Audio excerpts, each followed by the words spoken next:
Solar Warlock has been the flagship PvP class for years now, with only being decent but average in PvE content. Thanks to Solar 3.0, Warlocks now have their time to shine. Today we're going to talk about one of my favorite Warlock builds. I've always been a huge fan of the aerial artist of destruction fantasy that Solar Warlock offers, and this lets you live exactly that. Before we start, please let me know what you think in the comments. Your input is always valued, and I love to hear other people's builds. If you're new to the Solar 3.0 functions and don't know what some of the words mean, feel free to refer to my previous build video where I dive into the different buffs and debuffs.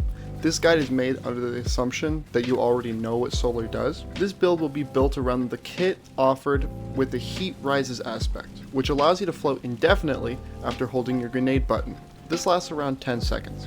It also gives you increased melee energy and lengthens the timer when getting kills while mid-air. That melee energy will come in handy later on in the video. We're also going to be using the aspect Touch of Flame for extra potent grenades.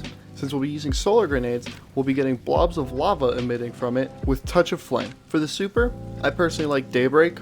While is nice to have for the damage and health boost, it does kind of go against the speedy, flying Phoenix vibes of the build, so we're going to be avoiding that for this one.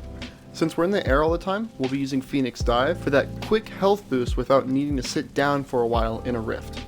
Also, it has a similar timer, so it's not like it's going to hurt your ability regen. For melee, we'll be using Phoenix Snap since it's sassy and we're fans of Flamboyance. You know, get it? Because flame and like fire. No, it's cool. I'll see myself out. And lastly, as mentioned before, we're using solar grenades because this build will have sun bracers, which needs solar grenades to work. For aspects, we're using Ember of Searing for the melee energy given from killing scorched targets. Since solar grenades function almost exclusively on Scorch, this will be useful. Next, we'll have Ember of Ashes, which gives just a flat buff to Scorch stack buildup. Then we have Ember of Singeing for better class ability charge when spreading Scorch. And lastly, we have Ember of Torches for Radiance after hitting an enemy with a solar melee ability. All of these together will make sure that ability regen is not only fast, but also consistent with this build. Now, one of the main aspects of this build is the exotic Sun Bracers, which has the perk Helium Spirals. This gives solar grenades a longer duration, and after getting a powered melee kill, you get unlimited solar grenades to throw for 5 seconds. Now, this does sound short, but as you can see in the gameplay, it's really not. The ability to cover the ground with just pure orange glow is way worth the effort put into setting it up. So the main loop here is to consume your grenade, then get kills in midair. After that, you get a melee kill using Phoenix Snap, and once you've gotten one, you then have full reign to throw unlimited grenades for 5 seconds.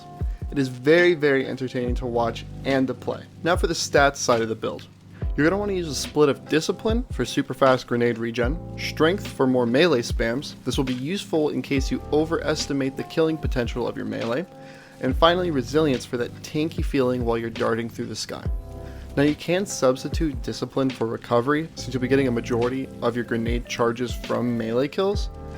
More recovery will also get your class ability faster, along with better health regen, allowing you to stay alive much better. If you've made it this far in the video, please consider subscribing for more content like this, and like the video to let YouTube know that you'd like to see more of this. Finally, let's get into mods. We're going to be building around Charged with Light and Elemental Well mods, so the idea here is to pick up a well, become Charged with Light, and benefit from the mods we'll be using. The big mod we'll be using here is Energy Converter, which is a void charged with light mod that gives super energy after using your grenade. Each use consumes all stacks of charge, which means we'll need to find a source of charge that's consistent and reliable.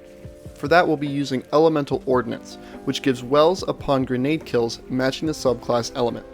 These can be buffed using the solar mod Bountiful Wells, which gives you the option to stack well mods by equipping more, which increases the amount of wells given from the function. So in this case, getting a grenade kill will then give you 2 wells rather than just the one with just the single mod. With weapons, I'm going to recommend Callus Mini Tool again for the perk Incandescent, which will give you more Scorch spread.